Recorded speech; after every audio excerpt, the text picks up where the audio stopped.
Welcome everyone to Ames Public Library for Genealogy Plus, a program brought to you through partnership with Ames Public Library and the Story County Genealogical Society. I'm Megan, the Adult Services Manager here at the library. The library's mission is to connect you to the world of ideas, and we do that through diverse and inclusive resources and programs like today's event. We always invite you to join us for future programs, and you can learn more about that through our page one newsletter.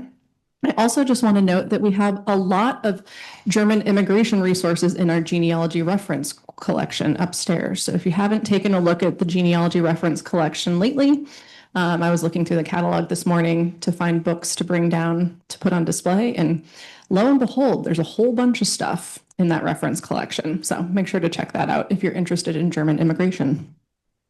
Today's session is being recorded and will be posted to the Ames Public Library YouTube channel after the program ends. If you are joining us online, and there are a lot of you this morning, please mute your microphones during the presentation and submit any questions you have via the chat, and I will make sure those get read at the appropriate time. If you get bumped out of today's event, just follow that original link to get back to us. So please join me in welcoming Dr. Jeremy Best this morning. Thanks. Good morning. Yeah, this mic is hot. It's there. I'm so glad you guys came. The sun's coming out, but it was a rainy morning and 10 a.m. on a weekday. Maybe this is your usual time, but I'm usually at work on campus.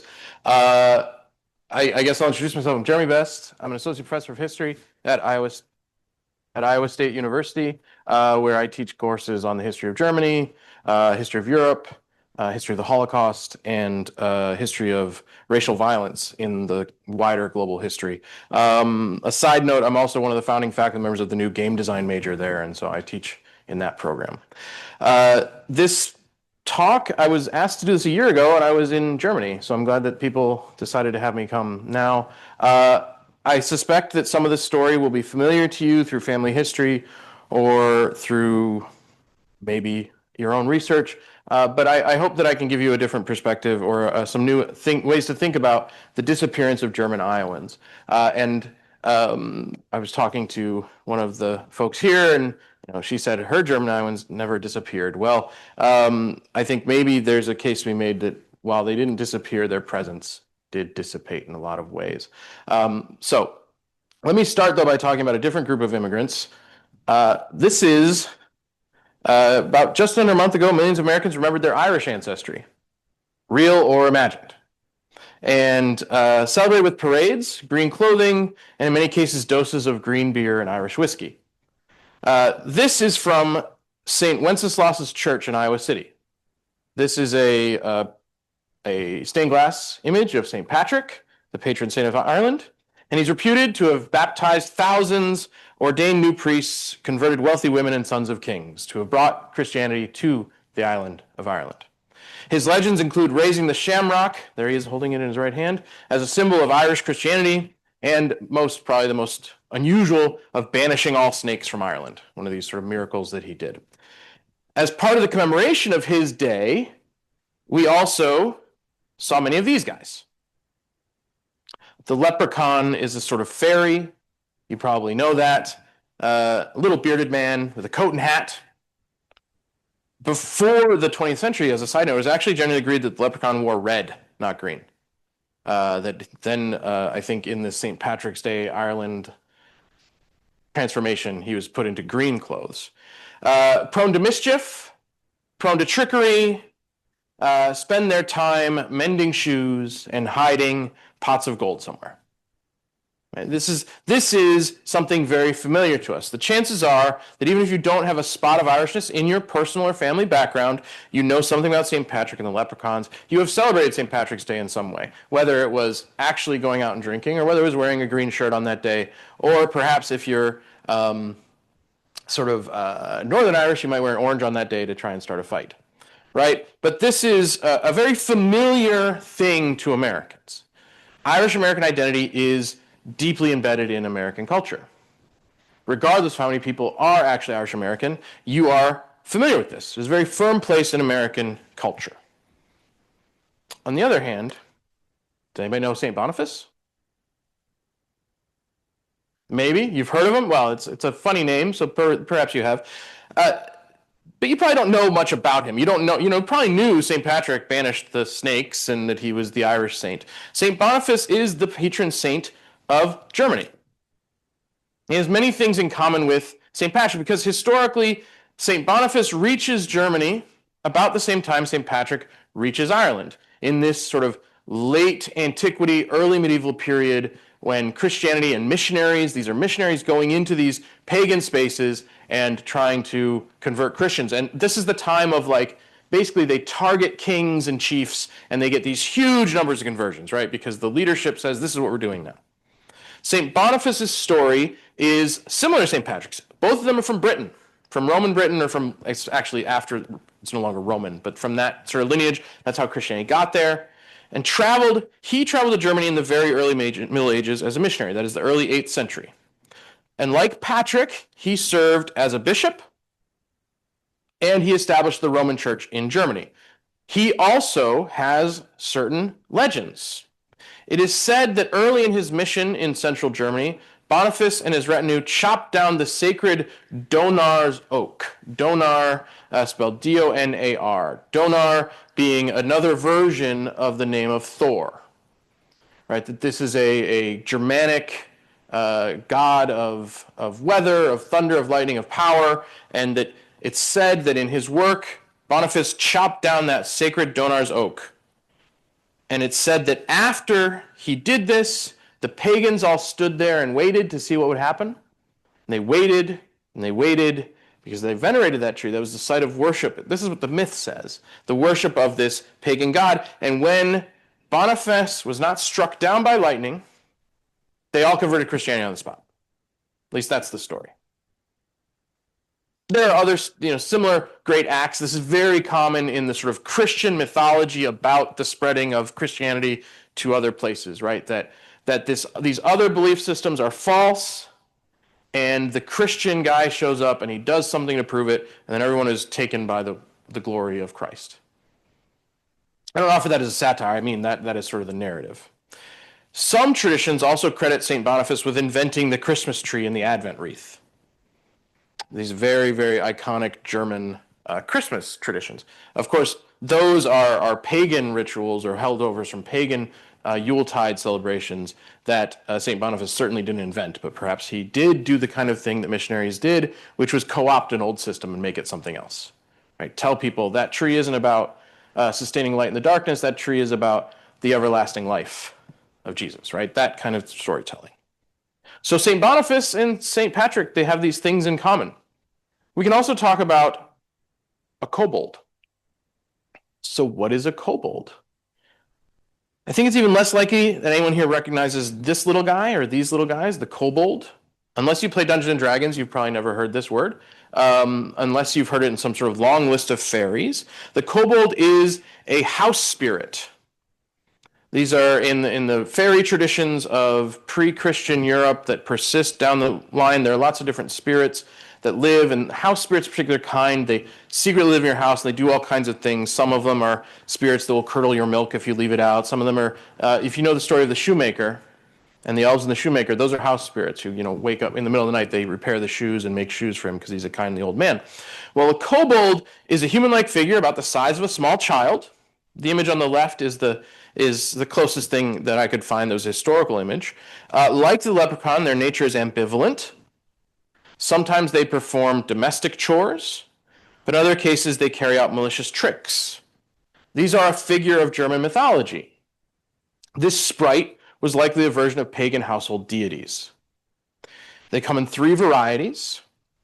Domestic kobolds, those are tied to the household. Mine kobolds, as in a place where you dig rocks and ore out of the ground. There are kobolds that were thought to live in mines. And then a third kind called a Klaubautermann, or Klabautermann.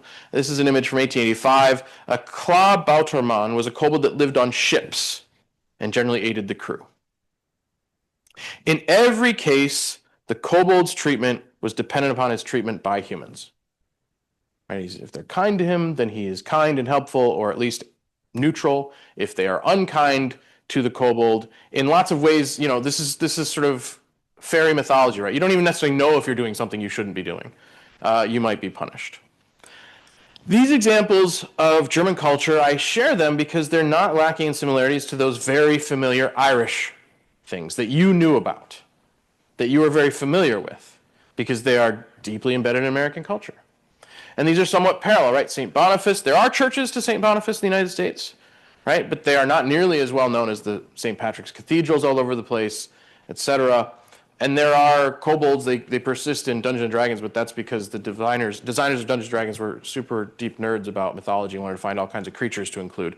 And kobolds were one they came across, and then they changed them into something else entirely. So we have these things that do not exist in German culture. And my question and what I'm talking about is why? Why is that the case? Well, one answer would be there aren't very many German Americans. That's why, right? That's why we also don't have, quite as deeply embedded French cultural stuff or things from outside of Iowa, from Sweden or Norway, right? That could be the answer, or the Netherlands. That could be the answer, but it's probably not, because in fact, if we talk about Germans' presence, there are lots of them. We know so much more about St. Patrick than St. Boniface because we might think that they're the largest immigrant group from Europe, that the Irish are the largest immigrant group in the United States, and that's why. You might say that it's because Germans haven't immigrated to America in large numbers, but I'm guessing that lots of you know that's not the case. And it is not, in fact, the case. If you look at the history of immigration in the United States, those answers are not satisfactory. At the time of the American Revolution, there were 100,000 German American or German speakers, there's no such thing as German American yet, in the 13 colonies. That's about 10% of the total population of the colonies. They are a very large presence in especially Pennsylvania, but in other places as well, North Carolina, Georgia. Here we have an image from Georgia of the mills of the German settlement at Ebenezer, Georgia, just capturing for us as early as 1731. These are established, right? They aren't just showing up, but they've been there long enough that they're building these kinds of early craft and trade and industrial sites. If we push forward after the end of the Napoleonic Wars, after American independence, and those turmoils, huge waves of Germans immigrate to the United States. Between 1820 and 1860, 1.5 million Germans immigrate to the United States. This graph shows us the rate of that immigration, with its highest peak in the early 1850s. So this graph shows you lots of things because it's actually a graph about why Germans emigrated from Germany. And so it's telling you lots of things about the price of rye as a marker of how the economy is doing. You see this this dashed line here, the highest line, that's immigration. You can see it picks up in the 1840s, 1850s. And that's because of two things.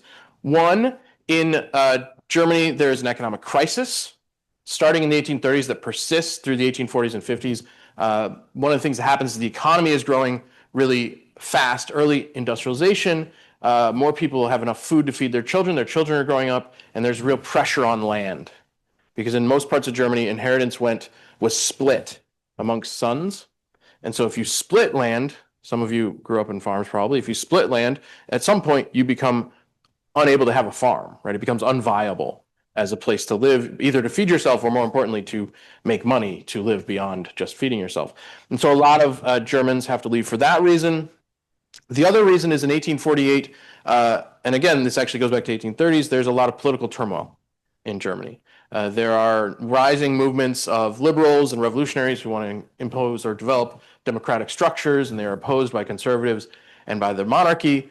And so you have a decent number of these are political refugees who flee their countries. The mass immigration that begins in the 1820s and peaks for a time in the 1850s continues into and through World War I. Between 1860 and 1880, another 1.5 million Germans arrived. The decade of 1880 to 1890, 1.4 million of them arrive again. So we get 1.5 leading up to about 1850, then 1880 to 1890, we get another, or 1860 to 1880, we get another 1.5, and then 1880 to 1890, another 1.4 million. So millions of Germans coming to the country. And between 1890 and World War I, another 900,000. It starts to slow down a little bit because the German economy starts doing better. The global economy in the 1870s and 80s, and particularly in Europe, is struggling. There's a long-running, it's called the Long Depression. It's a 20-year depression. And so there's a lot of people flowing out, seeking opportunities in the United States. If you take that all together, you have about 5.5 million German immigrants arriving in the United States before World War I, before 1914. In this period, you just have this constant and regular flow of German-speaking people coming to the US. So those Germans who were there in the colonial period, they are, you would think over time they'd stop speaking German, their culture, they'd assimilate, right? That's sort of what happens. Well, what is happening is that you keep getting this fresh flow of German-speaking, German culture, less assimilated Germans coming in. And so this is just pouring in the United States, and so you have this constant, regular German-speaking culture in the United States. By far, this made German immigrants, Americans, the largest immigrant group in the United States on the eve of World War I. In fact, though they don't seem to make a big deal about it, based on my introduction, around 45 million Americans claim German-American ancestry as of 2022. So even now, 45 million Americans claim some connection back to Germany, most of them not born in that country, most of them 2, 3, 4, 5, 6 generations removed. But they don't, and I don't mean that to like celebrate them. They don't make a big deal about it. It's not very present, right? There's not a St. Boniface's Day being celebrated on a large scale, making that the largest ethnic background in the United States. As a comparison, there are about 38 million Americans claiming Irish heritage. So about 13.6% of the American population in 2022 claimed German American heritage, and about 11.9% of it claimed Irish heritage. 35% of Iowans claim German heritage. Iowa is one of those places where Germans flowed heavily. And there's a couple reasons. One is because that rising tide in the 1830s, 40s, and 50s maps directly onto when white people are starting to settle Iowa. And so the place where you go if you want to get land is Iowa, or one of the places you go. It's also why they go to Missouri. It's also why they go to Minnesota. That's the frontier at the time. And then in the 1860s, 70s, 80s, and 90s, the railroad starts pushing. Of course, the Transcontinental Railroad from Council Bluffs is now I'm an American historian, 1869. But they also start building the railroads that run across the rest of the western part of the state. And so that's where you see a second wave of German immigrants settling in the western part of Iowa. So that's why we have this sort of density of German Americans on the Mississippi River from the 1830s, 40s, 50s, and a density if you go sort of around Carroll, Iowa, more or less. There's sort of a line, and that sort of, if you kind of color in that part of Iowa, it's sort of captured on this map. This map is, as it says, from 1914, showing the proportion of natives of Germany to total population. This is not people claiming German ancestry. This is people who are German in birth, right? That's a difference, right? I'm talking about second or third. You can see the darker the county, the more people, and it is very dense in the upper Midwest and down into Iowa. There's also this, down here in Texas, there are a couple of counties where there were sort of settlement schemes that brought a bunch of Germans over to settle. New Braunfels is the most famous place down there. Okay, so this is my introduction to this question and this problem, right? There is a massive number of German Americans still, or people who still have this connection, and yet the cultural presence of Germanness, at least overt Germanness, is not very strong in the United States. Sure, I mean, we here in Iowa are a little bit unusual, right? Because we can go to the Amana colonies, we can go to the House barns and stuff like that. But more generally, that is not a very large presence. So the question is, right, this is what happened when they held St. Boniface's Day parade last year. St. Boniface's Day is in June, so that's why I don't have a 2026 photograph. But how do we understand the discrepancy between this visible Irishness in American culture, and Irish is just the example I'm using, right? But we could do Italian American, we could do Polish American, right? With this very visible ethnic identity compared to the basically invisible Germanness in the wider culture. It was not always this way. As you'll see, Germans across the United States, particularly in Iowa during the 19th century, were a major presence in our culture. So I'll show you that. Then I'll discuss how it is that German Americans lost that privileged status, or at least my argument is how they lost that sort of special spot. And finally, I'll close with some remarks as to what I think this story might tell us about the wider history. Before I leave the Irish behind, though, I want to note something. Even their immigrant story has a German flavor. So many people drink green beer on St. Patrick's Day. Well, a lot of that green beer isn't brewed green, it's dyed green. You probably suspect that. Most of the beer that is made green is usually Bud Light or Miller Lite. Well, Bud Light is from the Anheuser-Busch Company, founded by two Germans, Eberhard Anheuser and Adolphus Busch in St. Louis. German beer. It's an American style, but it's a German beer. And Miller Lite is from the Miller Brewing Company, founded in Milwaukee by Frederick Miller, who's from Hohenzollern, Germany, his birthplace. So even that Irish story has Germanness in it. So I said I'd talk about what happened. So as I said, Germans settled all across the United States, and especially in the Midwest. This image is from something called the Auswandererkarte und Wegweiser nach Nordamerika. This was a sort of, there were so many Germans coming to the United States in the mid-19th century that there was a market to be had in providing them with information about how to do it.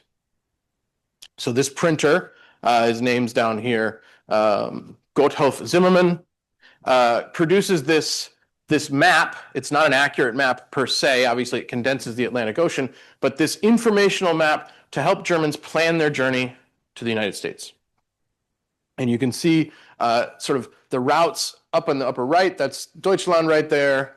And these red lines are how you get to the ports, and then what the possible shipping routes are.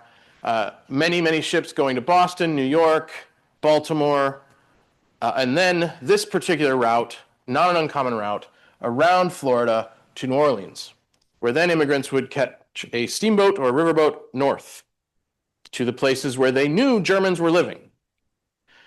Iowa in this period and Missouri and a couple of other states produce simultaneously, they want immigrants, and they produce these like informational booklets that they send over to Germany, like come to Iowa where you can find plenty of great places to live.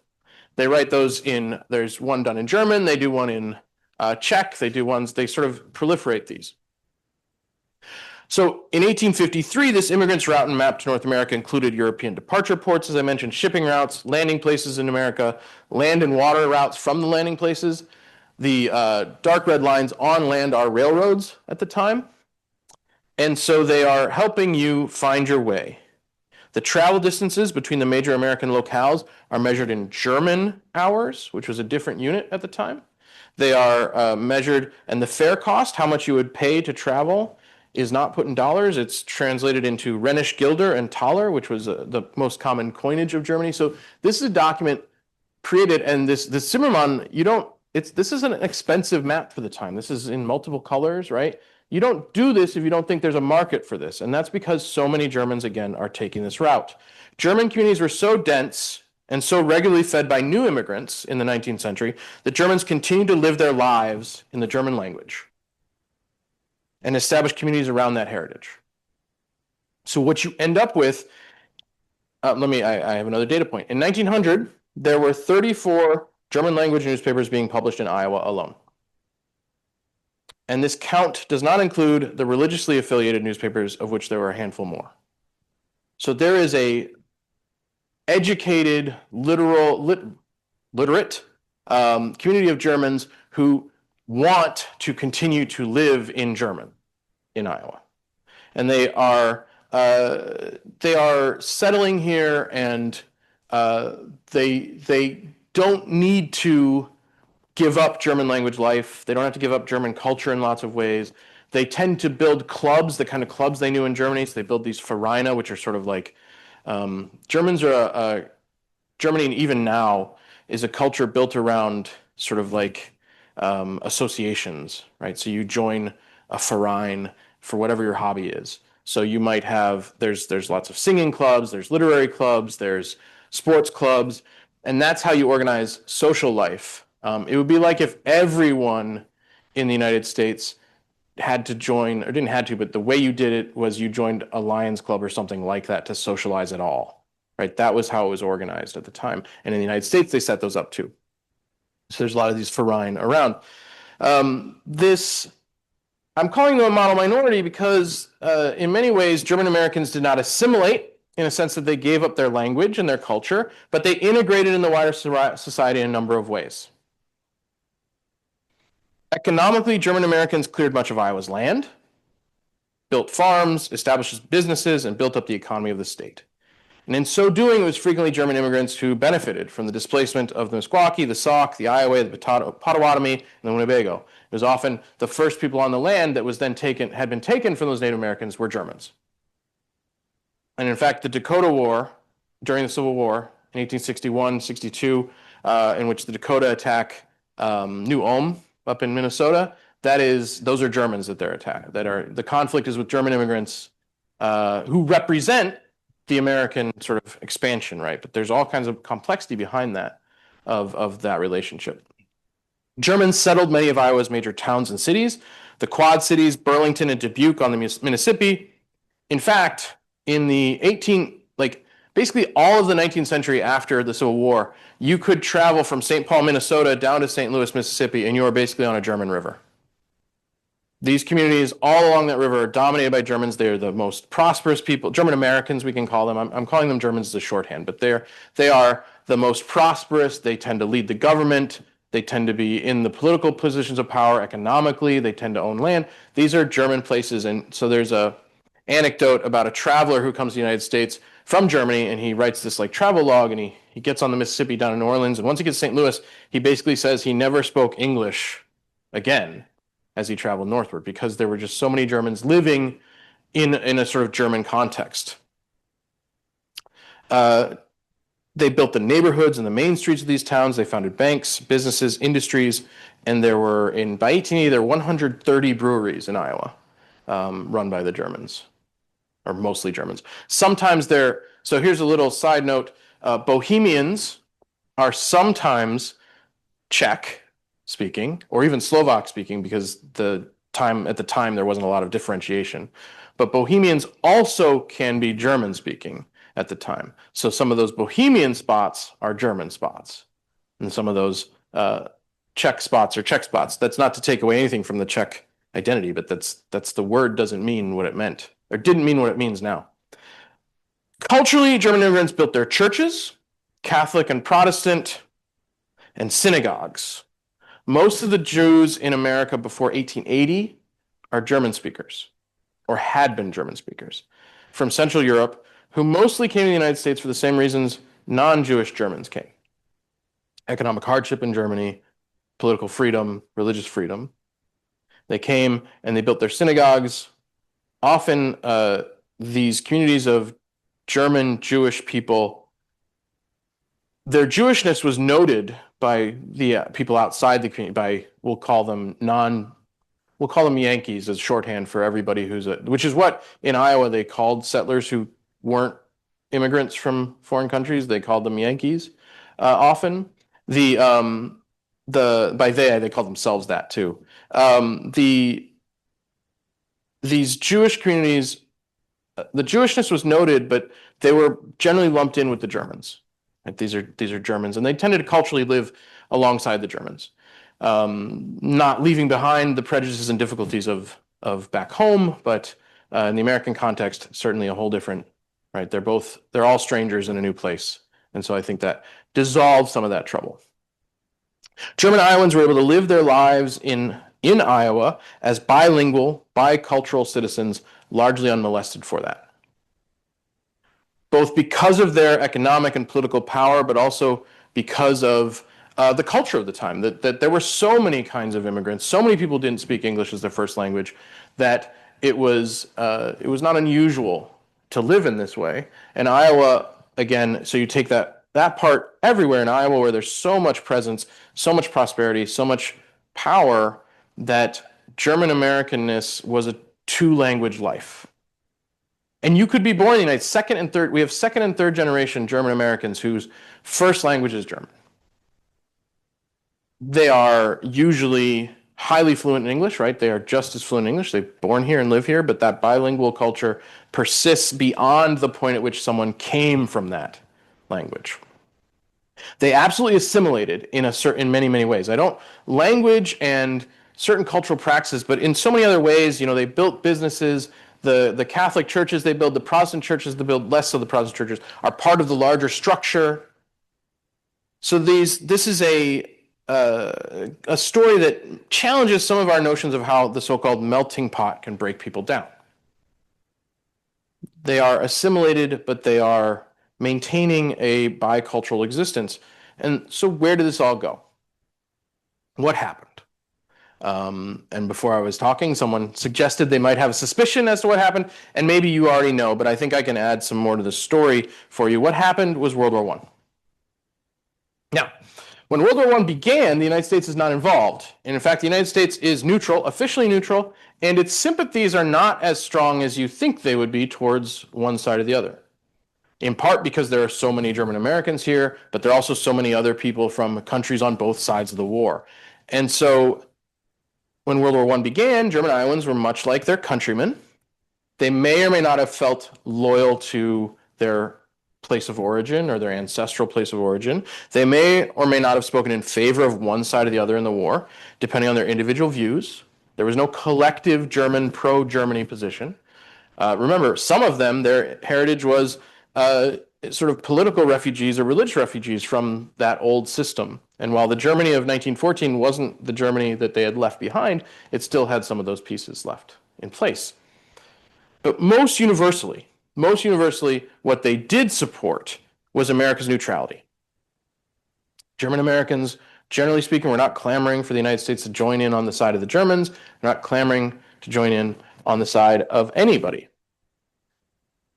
When the U.S. did enter the war, however, German Iowans soon found themselves isolated. German origin people of all kinds. This despite the loud and clear declarations of loyalty that most German Americans made in early 1917. The United States enters the war in April 1917. And at that moment, German Americans have associations, they have political groups, they have they have leaders, cultural leaders, and almost all of them loudly and clearly declare, despite the fact that we are going to war with our mother country, we are absolutely committed to the United States in this conflict. This is our home. We are its citizens. This is what we want. Now, nevertheless, many German Americans had friends and family in Germany that they might worry about. Right? It is not unknown by 1917, 1918 that people are very hungry in Germany. That's part of the strategy of the Entente powers, of the British and the French and eventually the Americans, the blockade to keep food out. It's not unknown that their cousin or even a child or a parent has been drafted and is probably fighting, right? So most of these German Americans thought that they could express sympathy for their family's hardship, right? Yes, we are on the side of the United States, but individually, it's really rough that our families are suffering. It would be nice if they weren't. They thought that they are safe being German in heritage and American in citizenship and nationality at that moment. But soon, a general wave of anxiety about American unity in the face of World War led to alienation and persecution of these German Americans. There was a growing sense in the United States at the time of anxiety about the waves of immigration that have been coming through, not just German Americans, but the so-called hyphenate Americans, Italian American, that's the biggest one, Polish American, Lithuanian American, Norwegian. This is sort of maybe a threat to the unity of the country and these identities, and they're dissolving what is Americanness. And in the war, when the war comes, there are certain messages from Woodrow Wilson's White House that you need to pick a side type of messages. And nationally, there are some things that happen. In 1917 to 1918, the Justice Department, originally founded to fight the KKK in the American South, the Justice Department produces a list of all German aliens, locating approximately 480,000 of these. These are Germans who have not changed their citizenship, who have maintained German citizenship. More than 4,000 of those 480,000 are imprisoned. Here's some of them pictured at Fort Douglas in Utah.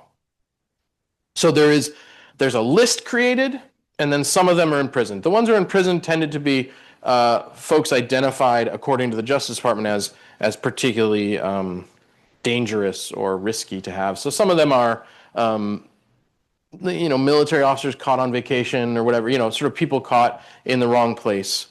Other organizations followed suit with this kind of discrimination and so forth. The Red Cross barred individuals with German last names from joining it. The conductor of the Chicago Symphony Orchestra, Frederick Stock, was forced to step down from his leadership of the symphony until he was naturalized as an American citizen. Many orchestras stopped playing German music, which if you're a classical music orchestra, that's a lot of music you're giving aside, right? So that's no Mozart. Well, they might say Mozart's Austrian, but the Austrians are on the wrong side too. So no Mozart, no Beethoven, no Bach, and it goes on and on.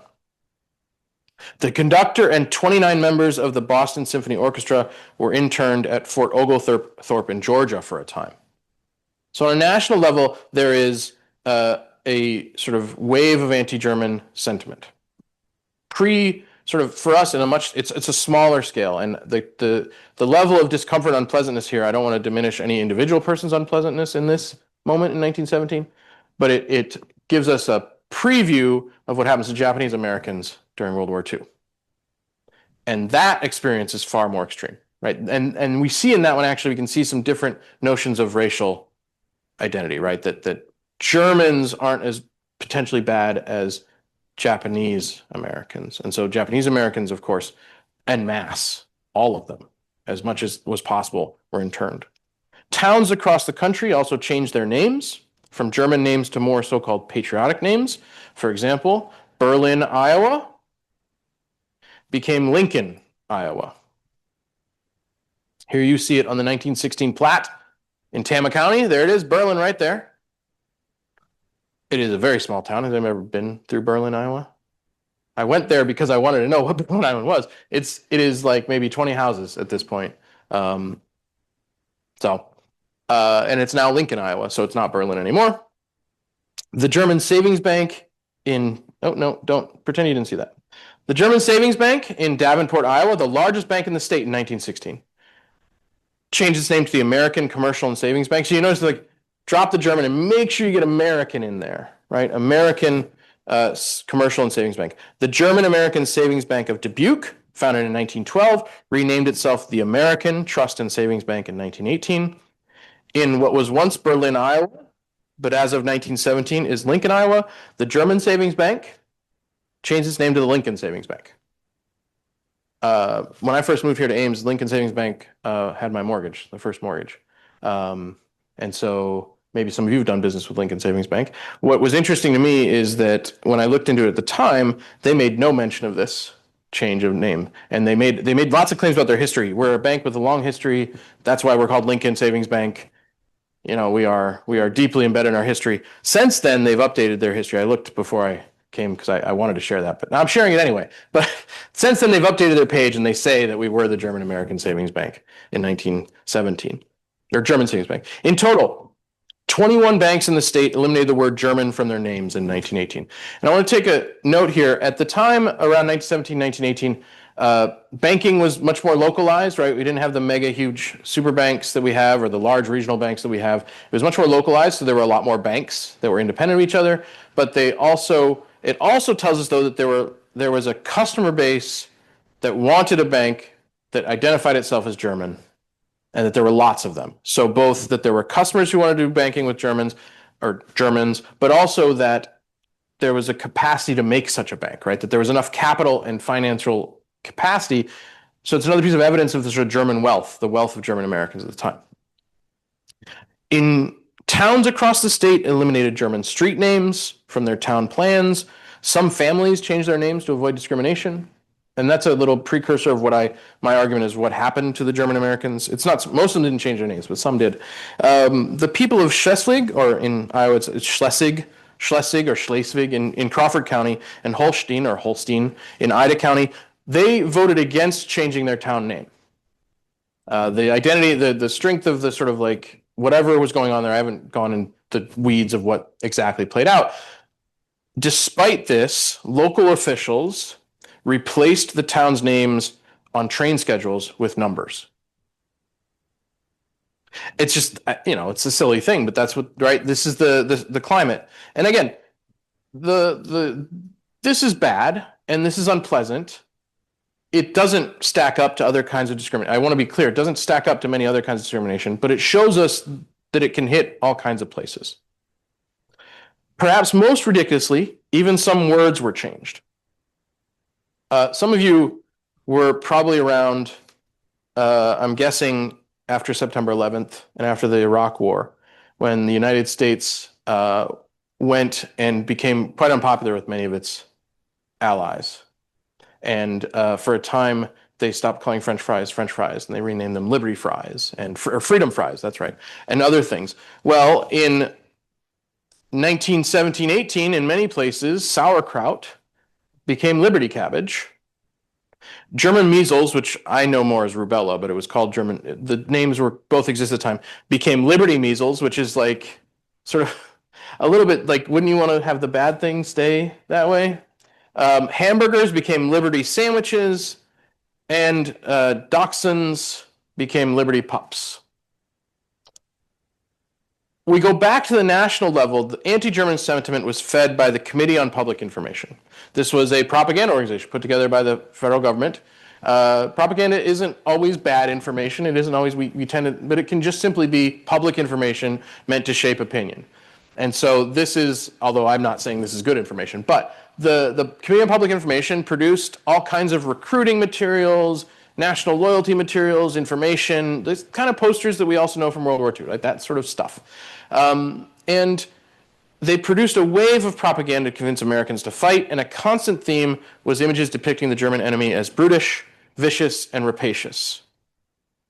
So we can see in these two posters produced some of this messaging, right? So this image on the left, right, has connected the German who's got the sort of stereotypical German mustache of the Kaiser at the time. He has the Pickelhaube, the spiked helmet, but he's a guerrilla, and he is carrying a this sort of topless woman, but meant to recollect either Marianne of France, the sort of personification of France, or Liberty, right? Lady Liberty being sort of taken by this, and he's wielding a cudgel, which says Kultur, and it's in quotes, Kultur in scare quotes, which Kultur is the German word for culture. It's this is meant to say, yeah, this is what they say culture is. It's in fact an attack, and it's one of the things that Germans would cite as sort of one of their contributions to civilization was culture, right? They would talk about, in other places, they'd talk about, well, you know, again, Bach, Beethoven, Immanuel Kant, Goethe, all these, right? This is something we offer. So this image here, and in the background, the sort of destroyed landscape. And here, you may not be able to see it, but it says America. Like, this is where they're coming next, right? That's destroyed Europe. They're coming here next. Destroy this mad brute. The other image here, again, we have this poor dog identified as the archetype of German militarism, right? That he is, and he needs to be pressed down. You know, the Uncle Sam needs to do this to the Germans. And so the messaging here is not, these particular images aren't telling you the message, I would say, of, you know, this is a real conflict, a war in which we have enemies and they are dignified and we fight them and, you know, we're on two sides of a conflict. This is to say, these are not equal human beings. They are beasts. They're little dogs to be smashed. And that only goes so far, but it still gets into the climate. It gets into people's minds to think about, okay, well, if this is who we're fighting, and I live in, you know, Ida County, Iowa, I can't do anything about that guy. I guess I could do that to a dachshund, but that wouldn't be very productive. Who do I have to be part of the fight with? Well, there are Germans down the street, and they insist on speaking German all the time.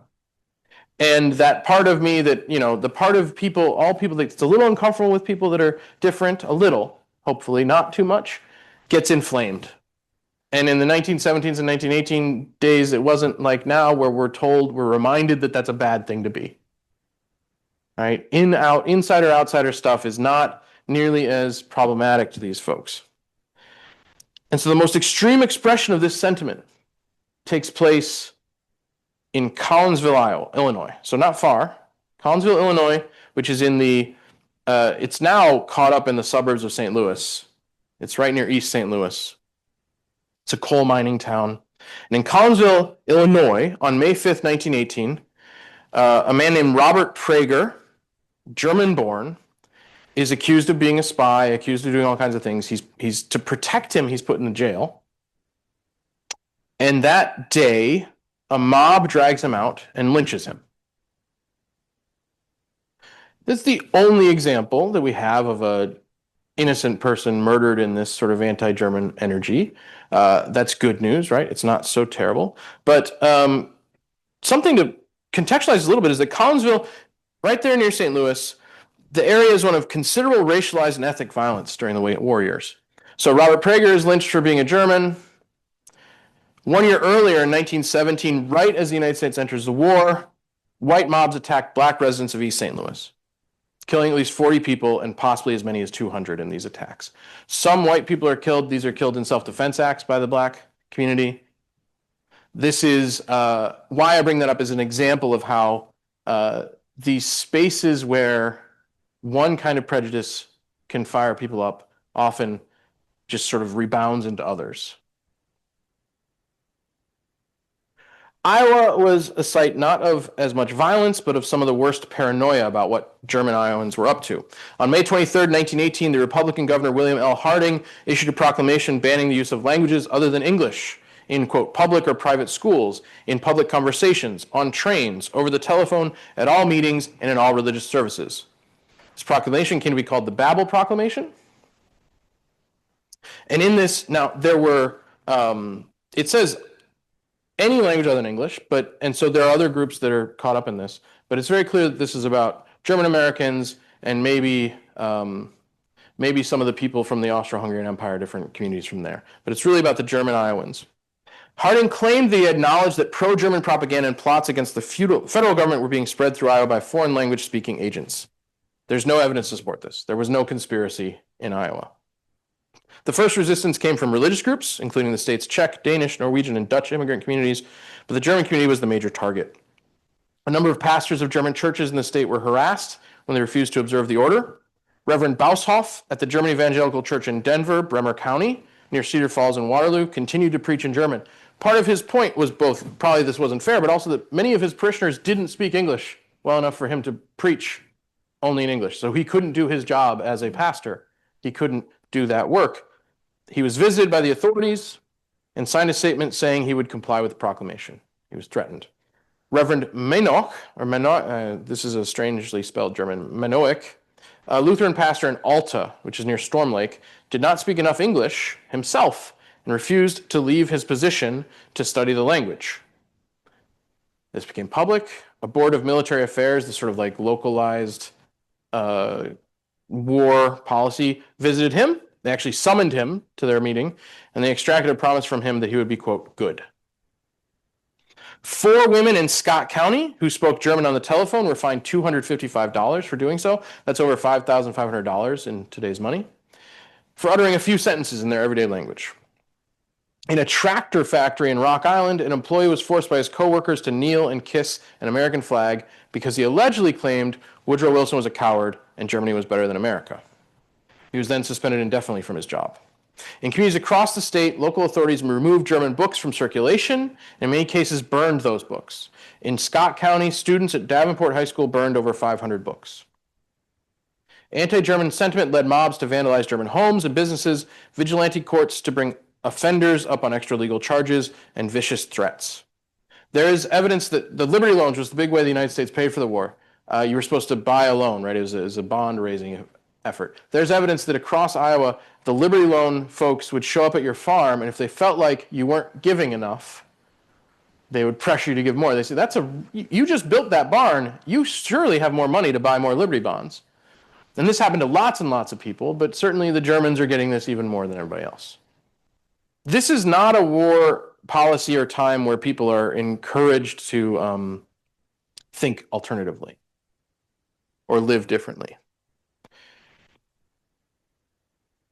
That's the Babel Proclamation's header, and Ames Evening Times covers this. Right? Just some examples, just covered all across the state. What are the after effects? Well, my animation's got a little wonky, so the after effects are, I'm just going to put them all up. There we go. The after effects are that German culture begins to disappear from Iowa. Before 1917, Germanness had been a feature of Iowa culture, with tens of thousands of German Iowans living lives as Americans, but in the German language. That's what I want to stress. They were Americans. They just didn't do it in English.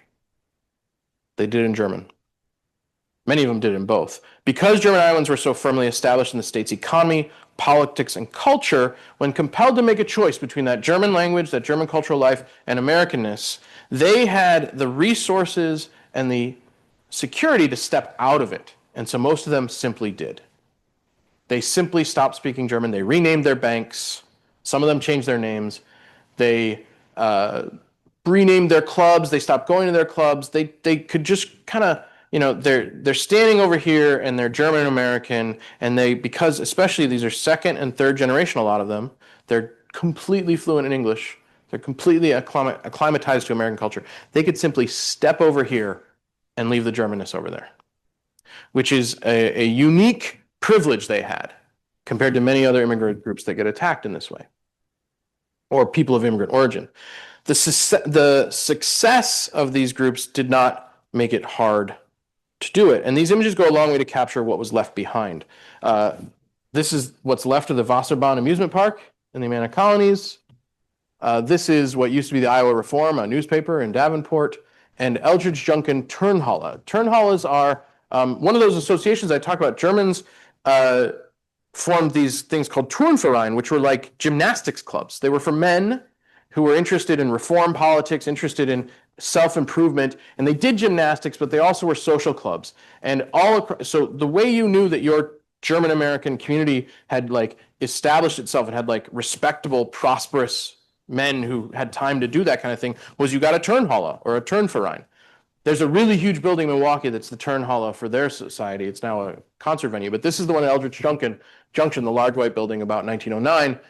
It's still there. It's on the Registry of Historical Places, but it is not a Turnhalle anymore. Nobody's doing German Turnverein activities.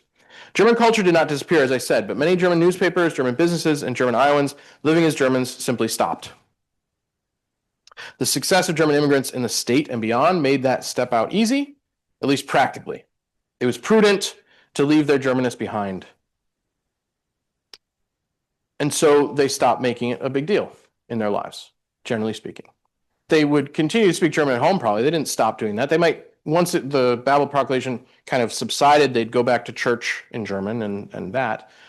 But it stopped being a key part of how they lived.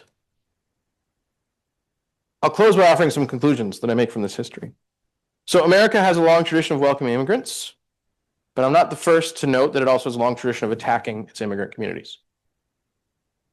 During World War I, German Iowans, many of them citizens, were subjected as individuals and as a community to repression and mob intimidation for who they were and where they came from, or where their parents came from, or where their grandparents came from, or where their great-great-grandparents came from.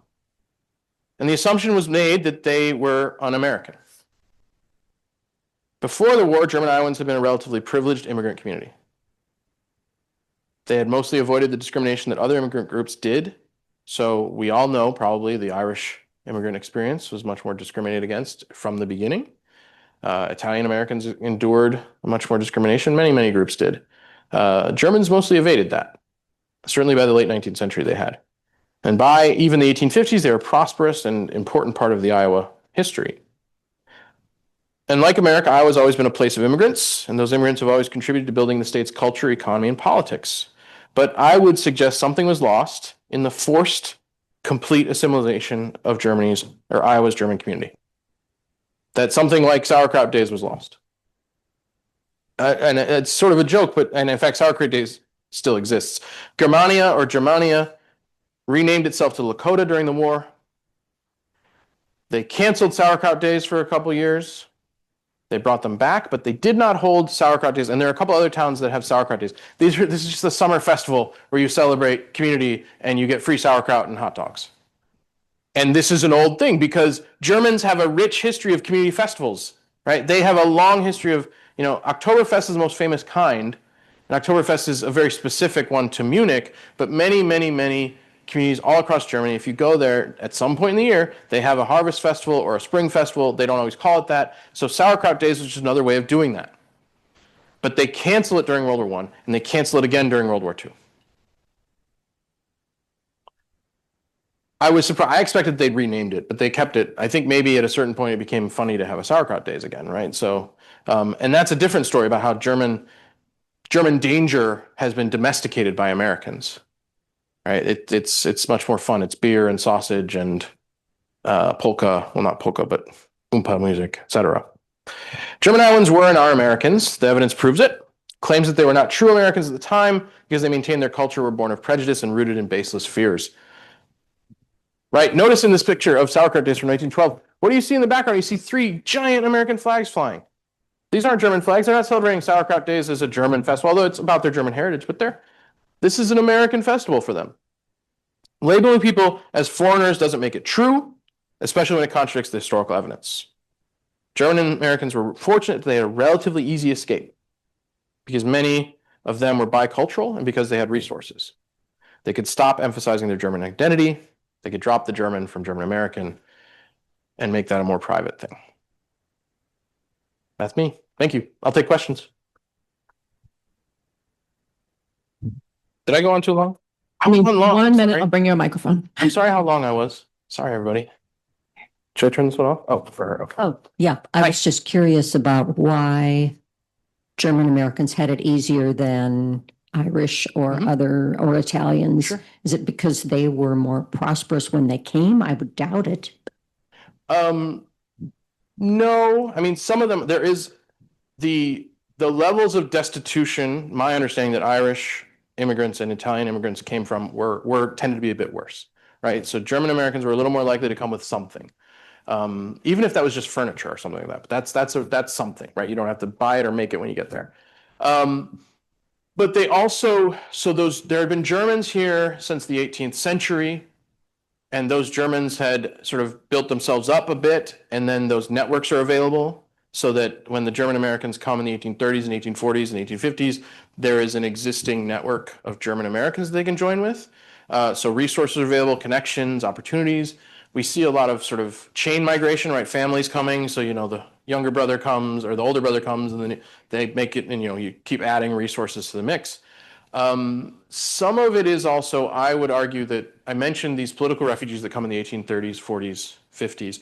These political refugees, if you're politically active in Europe or anywhere, you tend to be a little more prosperous because you need to have the time to do it. But that's not always the case. But many of them are. They're middle class folks. And so while they are refugees and they had to leave behind probably some of their property, they're able to bring, whatever liquid assets they have, plus they're educated. And so when they get here, they have that advantage in sort of commerce or in the professions. But I think that doesn't change the fact that some of those, and in Iowa is a little different because the German, my dad's family, some of them came in this late wave, this 1880s, 1890s, and they ended up in New York, and that's exactly the sort of factory, immigrant story of just sort of like sustained working class life for a while. So Iowa, while there were absolutely by the 1890s, 1910s factories and people were here working that kind of life, this is a more prosperous place.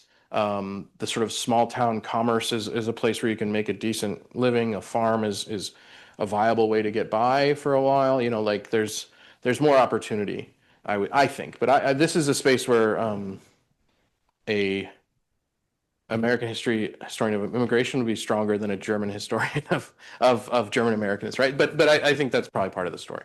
It's a good question. Lynette.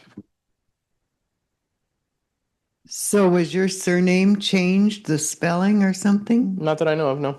Best is a German word. Best is a German name. I was in an archive doing research for something else, and I was waiting for something to show up because you have to wait for things to come. And they had like a name origin book, and I looked it up, and it tends to mean from a town called Best. They're just like, and it does mean best in German too. It means the same thing it means in English, but it also, the name of a village can be from who knows what, right? So yeah, that's no change there. No. So I think this is kind of a sad story. Yeah. And you're telling us that the activities of ICE are nothing new. And so what are we afraid of now? That's a fair question. I can answer only from my expertise as a historian. What I can say is that we see these patterns of sorry, I'm off camera. We see these patterns of in American history and other countries' history of sort of these like spikes of anxiety, spikes of hardship that then become articulated as opposition to outsiders or creating outsiders, right? That's part of my point is these German Americans weren't outsiders, but they're defined as outsiders. And I think we can say that in history frequently that people who have been in a community for a long time are not outsiders, right? Regardless of whether they're your friend, they're someone in that community's friend, right? So they are not outsiders. So I think that the contemporary concern about immigration is an echo of historical patterns that the United States has been particularly sort of consistently after from time to time. It's sort of that's the best answer I can give you. I'm not a contemporary immigration policy analyst, but yes, I think you're not wrong to note that at times the anti-immigration sentiment becomes more aggressive and becomes more extreme in its solutions that it's seeking. Yeah. So I actually had a question about Oktoberfest and Sure. if you know anything about when it kind of came to the fore as Yeah. the German celebration in America. Oh yeah. So actually, a friend of mine wrote a book about the history of beer in Germany in the modern era, and I reviewed it, and he talked about the entry of the sort of re-entry of German culture. So I mentioned Oktoberfest and sort of festivals are, you know, like Sauerkraut Days predates Americans knowing about Oktoberfest in any real way, right? And the towns that I've lived in or studied in or been in Germany, they have their own festivals. They're not Oktoberfest. They don't happen in September, which is when Oktoberfest actually happens. They don't happen in October. They happen when they happen. Sometimes they're a Mayfest, sometimes they're whatever. So there is a long history of Germans holding these festivals in the United States. That's part of, and other immigrant groups do this too, right? But that's part of it. Oktoberfest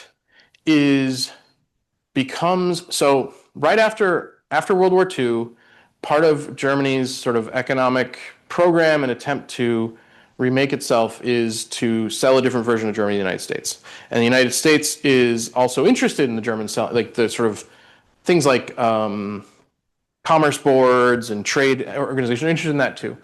And so Lowenbrau, the Munich beer company, which in Germany is not a very popular beer. It's a very inexpensive, not seen as a very good beer, at least by me. But it gets marketed in the United States as authentic German, and Bavarian culture becomes the culture that Americans think is German, right? So Bavarian culture is, if you've seen the blue and white checkered flags, that's the Bavarian flag. Oktoberfest is Bavarian.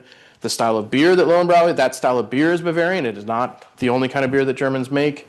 Schulplatte, the sort of like the dancing with the slapping your feet, that's a Bavarian folk dance. Lederhosen and Dirndls, that's all Bavarian. And this was a theory I had, and I thought about doing a project on this once upon a time, but my friend mostly did it. He validates it, is that this is like a very comfortable version of Germany. This is a lot of fun, right? This is like harmless. This isn't the Prussian Pickelhaube. This isn't the Nazi. This isn't any of that. And so I think that Oktoberfest is a marketing thing that the beer companies bring. There was a brief period where there were these massive. So in the last couple of years, what is the beer company? Hofbrauhaus has started opening these big sort of beer halls, and like there's one in Rosemont in Chicago. So like you get an experience of the German beer hall. That's a relatively new thing, but back in the 50s and 60s, Lowenbrau opened those, and they were huge all over the place. Like they were big, more than their Hofbrauhäuser. So there's a real marketing of Bavarianness that I think it's sort of both because Bavaria is much more dominant in the post-World War II Germany than it was in the earlier one. So that means that they have more leverage on what Germany looks like to the world. And then they're not completely dominant, but they were. And then also the United States wanting a more comfortable, like these are, there's still nice things about Germany, but really it's hard to endure some of that stuff. So I think that's part of the answer. Go over here first. Yeah. Well, Yeah, my mom was German. Sure. I mean, from German ancestry. And so they were in Camera, Iowa. There's a Presbyterian church there. It's called the German Presbyterian Church, now called Presbyterian. I think it's split since then. But when she was a little girl, she spoke German, Sure. but only her grandfather came, was actual Yeah. German. And, Yeah. The rest would all been here for a while. And my grandmother was taught German in the church, the German Presbyterian Church. She knew, I said, well, she only knows Low German. I told my mom that. She says, no, they taught her High German in church. Yeah. But then I talked to my grandma's younger sister, and she says, no, that was done away with. See, my grandma was born Hilka. She was born probably the early 1900s. Sure. So she was a product of German. But when my mom went to school, 5 years old, they said, no more German. You have to speak English now. So, Yeah, I mean, I think that her parents told her that. yeah, of course. Yeah. I think that there's a couple of things, and I don't know, everybody's story and family story is more complex than what I can say. One thing is, my story about this World War I event is that's a longer process, right? A family doesn't just like stop, right? And then communities don't necessarily give it up because it's still part of the life. But what we see is it sort of like gets really discouraged and falls off. And then World War II really kind of finishes the deal, right? Because in World War I think after World War I, you kind of be like, the pressure to deny Germanness was not as strong as after what happens in World War II, where it's very clear. Yeah. Sure. So that's after, I know, but I'm sort of bringing it forward, or I didn't know that, but that was sort of what I was imagining. But yeah, I mean, the different families are going to do, you're not going to, I don't think it intruded into people's homes, but it did intrude a certain sense of like, no, this is not what we do anymore. We're American. There's two things, right? It's risky, but also the very strong message of what it meant to be American had changed, right? Like, yeah. Sure. Yep. Yeah, that's absolutely true too. Yes, sir. World War II was a lot of German prisoners Yes. Yeah. came to Iowa. Did they have any influence on Iowa, even though the percentage was Sure. probably small? Well, there's a large, up at Algona is the big prisoner of war camp. This is again, I can't know everything, but what I know about that is from a student of mine who did some research on the Algona prisoner of war camp and then just poking at it in other ways. So those prisoners of war, they were lent out to work farms, and by lent out, I mean I think by law they were paid, but they were not. They're not given much choice. They're lent out, and what they found around Algona were a number of people who still spoke German, right? A number of German Americans there, and I think it's one thing to confront a German soldier with all his weapons invading and conquering someplace. Another, meet a young man who's in his old uniform, his uniform's worn out because eventually, you have to give him clothing, but uniform's worn out.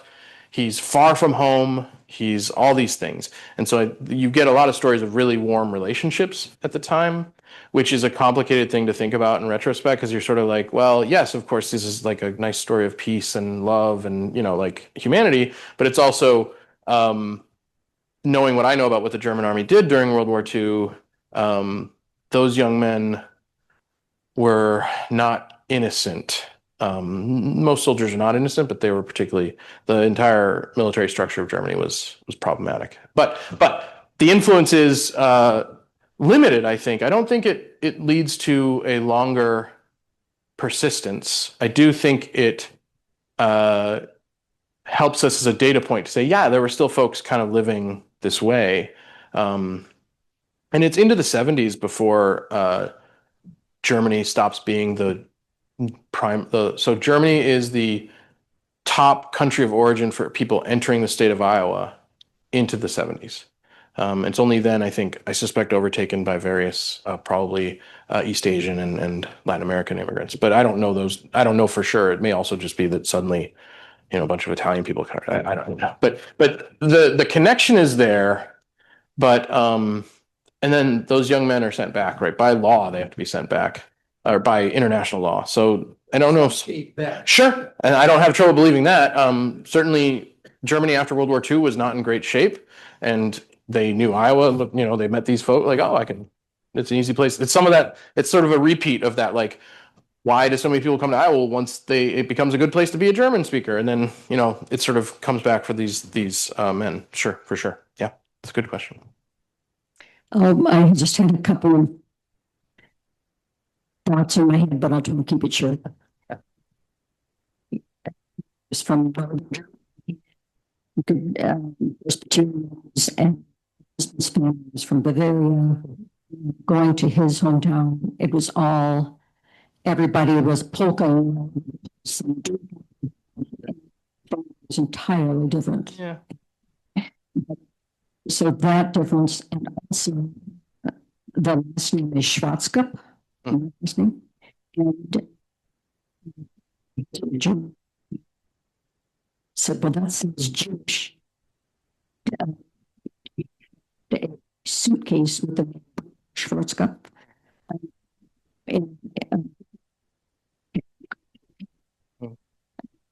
So I'm just curious, this is not the first time that he changed their last names to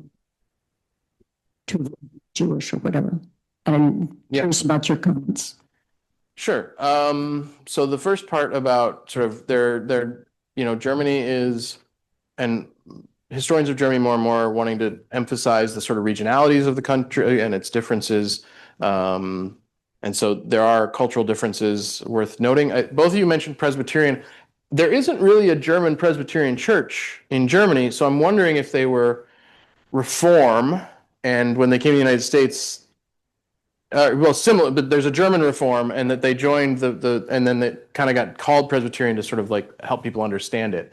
But and there are very clear connections between. They're both Calvinist in their structures, basically. So I'm wondering if that's the case. Although there is a Presbyterian church in Germany, it's just so small that I don't want to tell you your family's history, but I suspect that there's some. They found the church that they could go to, right? To the second point about changing names so. I mean, it's interesting that people told you that the name sounded Jewish. It's sort of a taboo thing to say to someone. I would say it's also, I mean, German and Jewish names are there's some Jewish names, but those tend to be more connected to Hebrew roots than they are connected to German roots. But lots of German people, Ashkenazi Jews, which are what most of the Jewish people who have come to the United States are Ashkenazi, which means they are from Central and Eastern Europe into the Soviet Union or Russia. The cultural origin of that community is in the Rhineland of Germany in the medieval period, and Yiddish, the language that they spoke, is a German dialect of basically medieval. It's a dialect of medieval German with admixture of Hebrew and Polish, and so. I bring that up to say that the difference between that the cultures, they have big differences, but there's a lot of sort of just like shared origin point. Changing names, I mean, we hear the story lots of times at Ellis Island, they change their name to make it more American. That doesn't seem to have happened that much. It's more that it was more either a spelling challenge. They weren't like, oh no, Meyerowitz, no, you're Meyer. It was more like a spelling. They didn't know how to spell it, or the people who were immigrating didn't know how to spell it, or the people who immigrated then changed it later to make it simpler. My wife's family briefly considered changing their name from Rutenberg to, I think they were going to make it Red Hill, which is basically a translation, as an example. But that was to integrate and to sort of lose some of the foreignness, not necessarily Germanness, just the sort of foreignness. That's my understanding of the story. It's a very, it's like a story from a grandparent passed through to me via my spouse, so I don't know the whole story. But name changing is, I mean, there's also just like people drop letters, or there are characters that don't exist in the language, so you figure out what to do. It's less the case with German, but there are a couple letters that don't cross over. But other languages where there's like Polish, there are a lot of characters that aren't in the English alphabet, and so they sort of just start filtering away. And then also people weren't rigorous about spelling their names a lot of the time. They weren't rigorous about what their name was, so there's some lost, there's some of that happens. And you'll find that in historical documents sometimes even famous people will be like, like important historical people would be like, they're spelling their name different ways sometimes. Side note, I heard about a scholar who read like a lot of George Washington's papers and a lot of the founding fathers, and basically the upside was like they were terrible spellers, but partly because spelling wasn't as standardized. So I don't know if I answered your question. I kind of rambled in interesting historical ways, but I don't know if I gave an answer. But yeah, name changes and I mean assimilation and identity, those are so complex and they're individual choices. But cultural forces can compel them, like which is sort of the point of what I was saying, talking about. Back to you. I wonder if you know about Jewish Germans leaving Iowa. I grew up in Woodbury County. We're in Sioux City. Many of the businesses were Yeah. Jewish owned, Yep. but they sort of disappeared. Yeah, so that's a good question, and it's one I don't know exactly what happened in Woodbury County, although I know that the synagogue closed and one of its windows is at the AJC. They kept the window, or no, maybe not. Yes, I think it's one of the synagogues, but there's a connection. But the so I'm not looking at anything specific. I'm just thinking. So here, the New York Times often runs an article that says like the last Jewish person of community X is leaving, right? So they ran one about, so they'll run one, sometimes it's about, this is connected, I promise. Though sometimes it's about like the last Jewish person in Tehran, where then it's caught up in all that's going on there. This would be older, but they'll also run them about like the old synagogue in this mining town in Montana, and the last family left, and there's an abandoned building.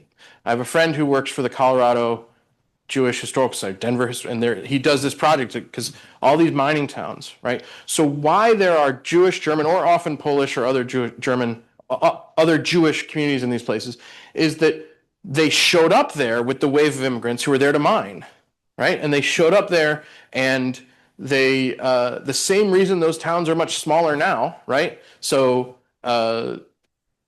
maybe Sioux City isn't smaller, but it's not booming like it was, right? Like Sioux City, the same reason there aren't lots of new people showing up Sioux City is the same reason why the Jewish people aren't there anymore either, because they simply they leave for opportunity, right? So the community isn't like it was.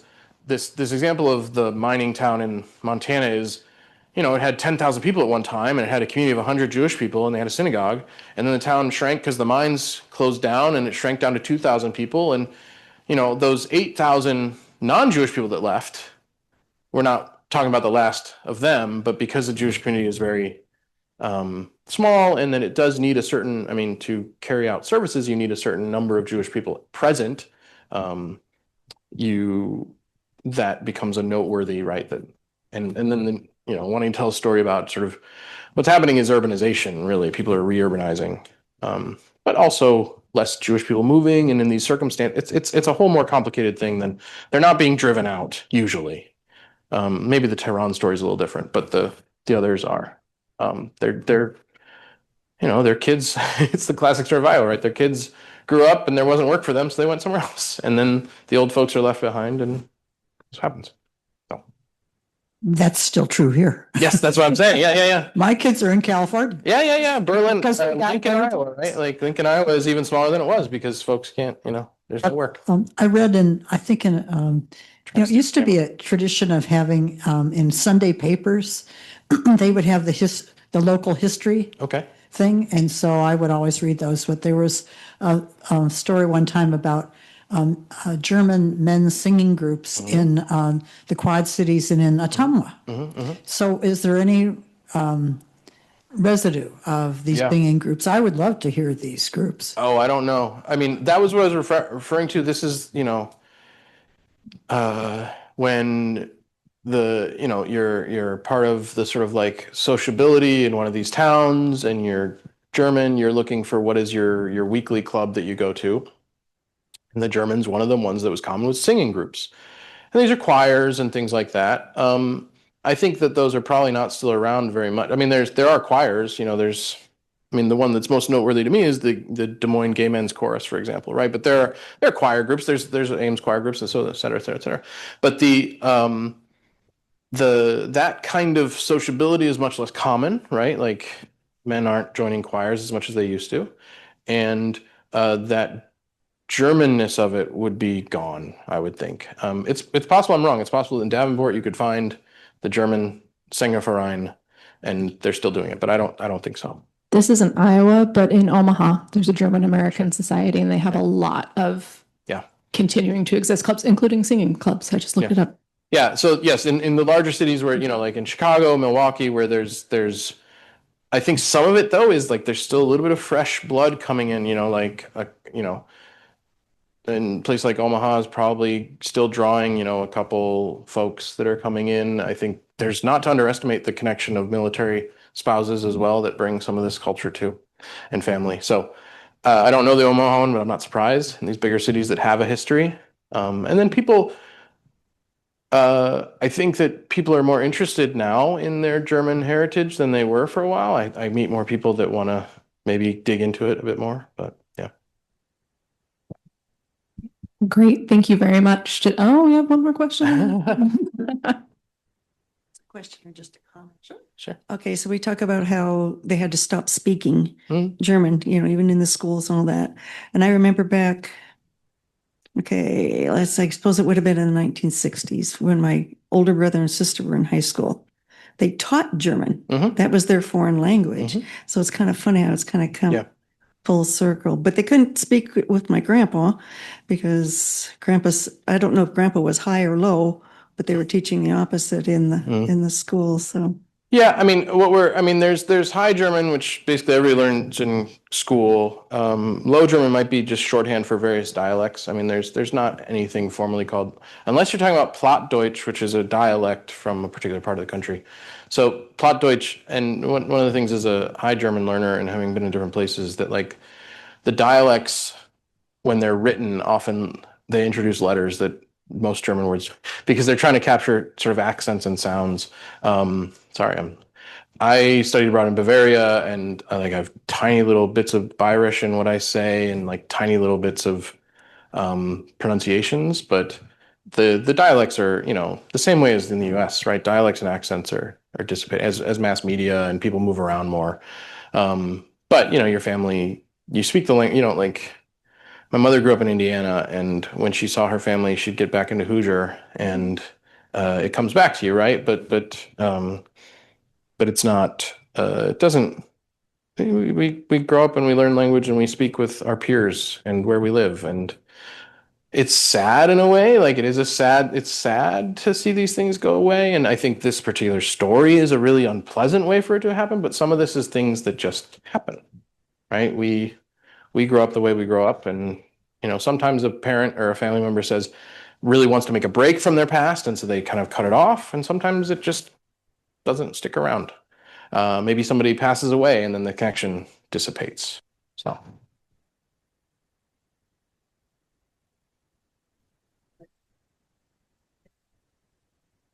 yeah, that would be so there's Frisian is dialect, but Plattdeutsch is the language of kind of Hanover. And so yeah, it might have been Plattdeutsch. I don't know Plattdeutsch at all. But if you want to see Plattdeutsch in print, you can get the unabridged full Grimm's fairy tales. It's like 5 volumes, and some of them are in German. But some of them are preserved in the Plattdeutsch dialect because they just transcribed them. And when I was reading them as some sort of like 20-something thing to show off to myself that I was doing, the Plattdeutsch ones I didn't know what was going on. Except you'll find in that there'll be like 6 versions of Cinderella, right? Because it was a anthropological folk mythological projects. They wanted to preserve all of the ones they found. So there's lots of Snow Queen and lots of Cinderella, lots of Snow White. It's just like, yeah, Red Riding Hood. All right. Well, thank you very much, Dr. Best. We're gonna Thank you. thank him again. And I hope to see you all at our last Genealogy Plus of this season on May 20th next month.